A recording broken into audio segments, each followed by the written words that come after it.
3.5 কোটি টাকা, 3.5 কোটি টাকা খরচ করে এই যে বিসিবি হচ্ছে বিপিএল এর জন্য যে মিউজিক ফেস্ট হলো, সেখানে রাহাত ফাতে আলী খানকে আনছে। কারণ কি জন্য তাকে আনা লাগবে? কারণ হচ্ছে সে আসলে বিপিএল এর হাইপটা বেড়ে যাবে, যাতে পুরো দেশব্যাপী এটার প্রচার হয়, মার্কেটিং হয় এবং ধরেন বিশ্বব্যাপী একটা আলোচনা হয়। কারণ হচ্ছে এই যে এই রাহাত ফাতে আলী খান উপমহাদেশের ধরেন কিংবদন্তি শিল্পী, সে যদি আসে একটা হাইপ ক্রিয়েট হবে, এইটা বিসিবি চাইছে। কিন্তু আসলে এখানে বিসিবি কতটা সফল? কারণ যখন সে গান করছে, ওই যে বিসিবির যে নিজস্ব যে পেজ আছে, সেখান থেকে ওইটা লাইভ করতেছিল, সেখানে দেখলাম মাত্র 16,000, 17,000, 20,000, 22,000 মানুষজন এই লাইভটা দেখতেছে। সাধারণত বাংলাদেশে যখন খেলা হয় দেখবেন 50,000, 60,000 এমনিতে থাকেই অ্যাভারেজ। প্লাস যখন খেলা উত্তেজনার পর্যায়ে পৌঁছায় তখন দেখবেন 1 লাখ 1.5 লাখের থেকে বেশিও হয়ে যায়। সেখানে বিপিএল এর মানে এত মার্কেটিং এর চেষ্টা করতেছে, সেখানে রাহাত ফাতে আলী খানকে 3.5 কোটি টাকা খরচে আনা হয়েছে, অথচ সেখানে মানুষজন দেখতেছে মাত্র 16,000, 17,000। তাহলে আসলে হাইপটা কতটুকু সৃষ্টি হলো?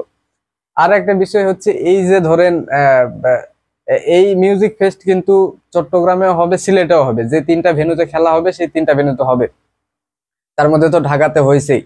তো সেখানে ধরেন মোটে খরচ হচ্ছে 7 কোটি টাকা।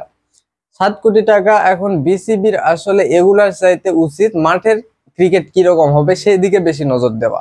এদিকে বিসিবি নজর দিছে কিনা সেটা আসলে সঠিক জানি না আমরা।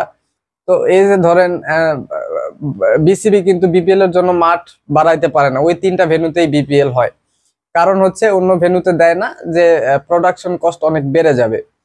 তো ধরেন যদি ঢাকা থেকে বগুড়াতে বিপিএল এর একটা ভেন্যু করতো, সেখানে প্রোডাকশন কস্ট বেড়ে যাইতো, তো কত খরচ হতো তাইলে? ধরেন 2 কোটি ধরলাম, এত খরচ তো জীবনে হবেও না, তাও ধরলাম 2 কোটি টাকা। সেখানে এই মিউজিক ফেস্টের জন্য তারা খরচ করছে 7 কোটি।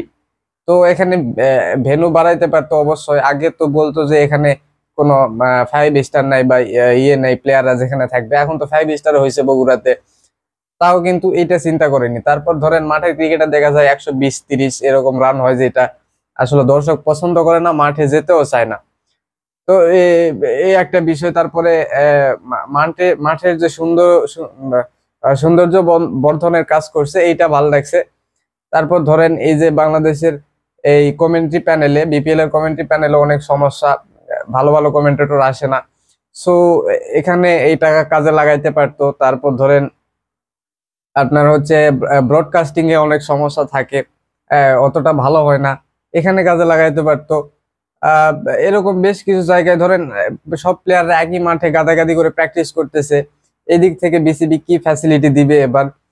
এগুলো বিষয়ে চিন্তা ভাবনা করলে, এই টাকাগুলো খরচ করলে আরো আসলে বিপিএলটা জমতো বেশি আমার কাছে মনে হয়।